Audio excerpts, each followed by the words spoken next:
Hey YouTube, Dawson Ryder here with my review of Figma Ted from Ted and Ted 2. No, actually, he's just the new companion for Commodore X8. No, I'm just kidding. So this is definitely a weird review for me.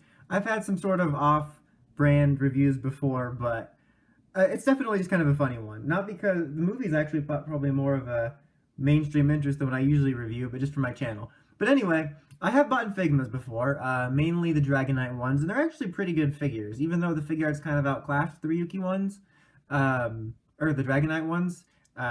They're still pretty good figures. They have good articulation, pretty solid joints. I like the way they switch out their accessories or their hands and whatnot.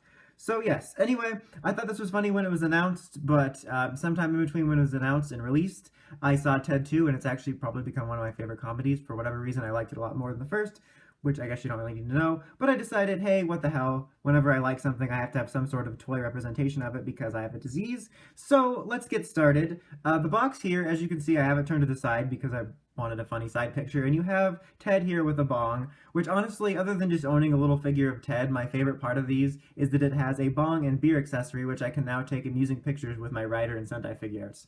So that's going to be a thing, probably, but probably not because I'm too lazy to do it. But anyway, yes, that's the side shot. The front of the box is boring, which is why I didn't put it there. Then you have a side shot here with him and the beer, and then a back picture just showing all the different poses you can get him in based on the movie and emotions and stuff. So yes.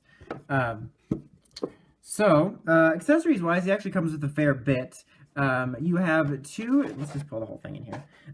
You have two different mouths here, which you can actually switch off mouths because it's actually quite expressive. You have like a frowny mouth, and then a smiley mouth, and the one on him right now is kind of an open smiley mouth. I'm actually going to grab this by the sticker. I shouldn't. It's not happening. It'll come out in a second. And we'll get to it in a minute. You have right here the bong itself, which is just a clear bong. So that's, I never thought I would be going over figure accessory bong. You have a wide variety of different arms. These little pieces here, actually you yank out. They're kind of a holder for the joints, which is kind of neat.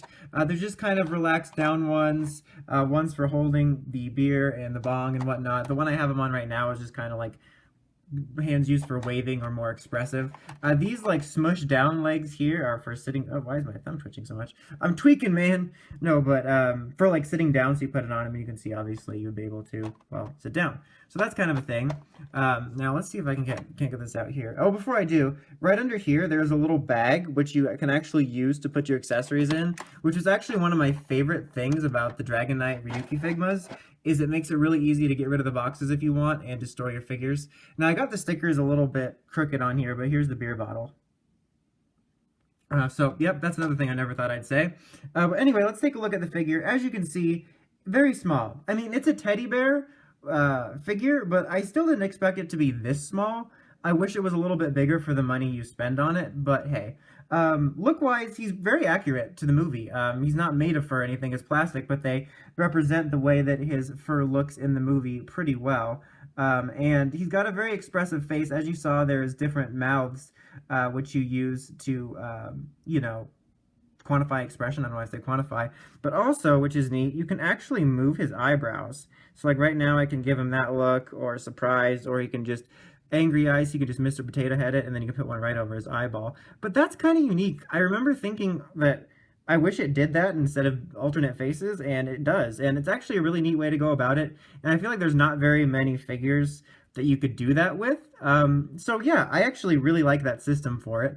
He does have little minor bits of articulation. You have a little joint here. How the arm moves will depend on which kind you have on them. So like right now, these kind of will jut out a little bit more because it's for more like, hey, hug me pose or waving or, you know, F you or whatever he's doing. But you get a little bit of articulation there. His legs move around. There's not really a whole lot to it. You can kind of get him in a running pose if you want.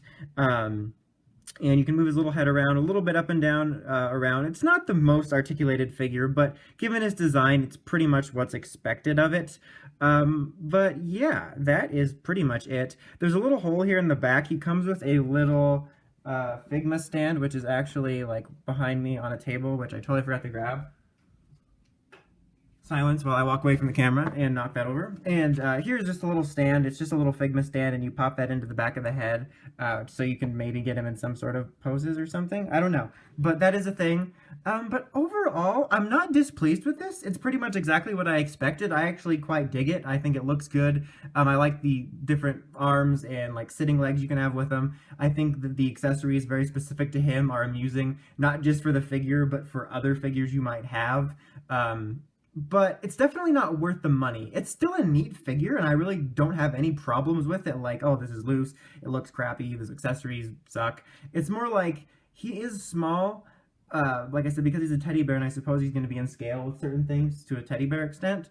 Never thought I would say to a teddy bear extent. But I just wish he was a little bit bigger for the money you spend on these figures, which is roughly, depending on where you get him, what kind of sale, what they're selling, I would say, if I recall, roughly in the $20-ish range, which just doesn't really seem worth it, even though you have accessories. I would say if you can find a sale later for 10 to maybe 15, then I can recommend it.